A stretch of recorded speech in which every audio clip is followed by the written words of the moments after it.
Monster Hunter is filled with characters from the game, like the Admiral, the Handler, the Palico.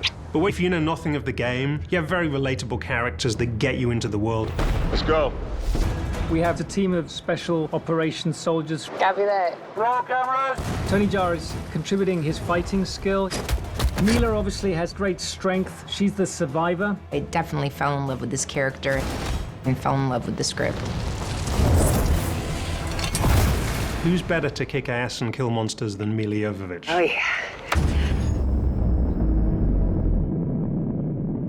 The majority of the film is set in the Monster Hunter world, but we felt a small portion needed to be set in our world to make it relatable, and then we bring the non-gamers into the Monster Hunter world. It starts off with a team of 6 people, and they're all highly elite soldiers. They're going in to rescue some soldiers that disappeared. Boss, we've got something. And while they're doing that, they get swept into this other world. Saw a dinosaur in a museum one time. It wasn't that big. And end up having to fight creatures and do things that none of their training could have prepared them for. Cut! All right, do that one more time. Part of her team, we have T.I., who is really her second in command, who has great charisma. Diego Boneta playing Marshall. Holy shit. Meagan Good, she is playing Dash. That lightning, it did something to us. Josh Hellman, an Australian, playing Steeler. Shit is officially above my pay grade. And then finally, MC Jin, who plays Axe. The great thing that Paul has done with us as actors is really drill into us that we are a tight military team. We've got military advisors on the film, which helps us stay grounded and really do justice to the idea that this is a really solid team who would find themselves completely over their heads. On our 6! We walk through like every single character so we could also understand what was their rank, what point they are at their life, their backgrounds. That really made us have a real camaraderie, get along, know each other. All of that will be visible on screen, which I think is very important. When you've had to endure extreme circumstances together, you get to know people in a different way. And man, everyone was phenomenal. We're soldiers, and this is what we do, we fight.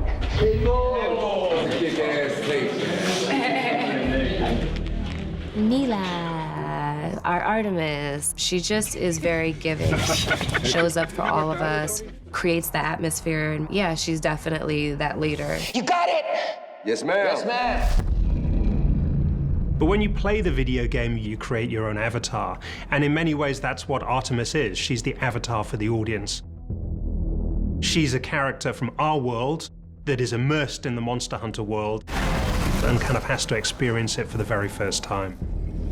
I really loved the character of Captain Artemis because she just felt real to me, and I've always had a real love and respect for the military. And of course, working with Paul is the best for me. We've made so many great action films together, and I felt like I could bring something special to it. Milla did a huge amount of research to make Artemis a real, relatable character.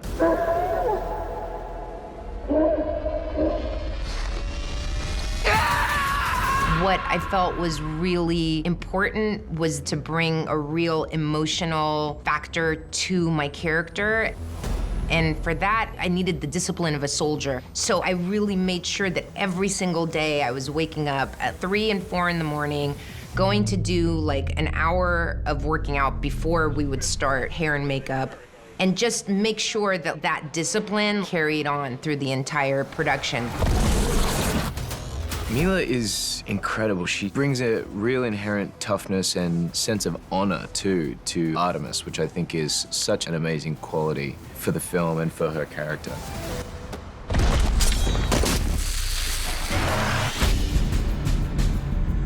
Artemis's intention is to get to the portal to go back to her world, and she joins forces with a character from the Monster Hunter world called the Hunter, played by Tony Jaa. Working with Tony Jaa is crazy because he doesn't do stunts. He just does it in real life. He doesn't need wires. He just jumps off high places and does a flip and like a kick, and it's crazy. Tony is like a real life superhero. What? I'm a big fan of the Paul, his director, and my dream is try to do like a different thing, like a different style. And wow, it's a big change for me. Because the martial art, the real martial art, and Hollywood style is different. Tony was a real pleasure to work with. I mean, he's a phenomenal martial artist. And I think one of the things you don't really see in his movies a lot is that he's a great comedian as well. And the relationship between Milla and Tony is just terrific. They've got great chemistry. We got along so well and really played off of one another in so many ways. He doesn't speak English in the movie, and I'm trying to like understand him. You're funny. So we ended up having some really great moments where we played around and improvised and just had a lot of fun. Let's do this. Never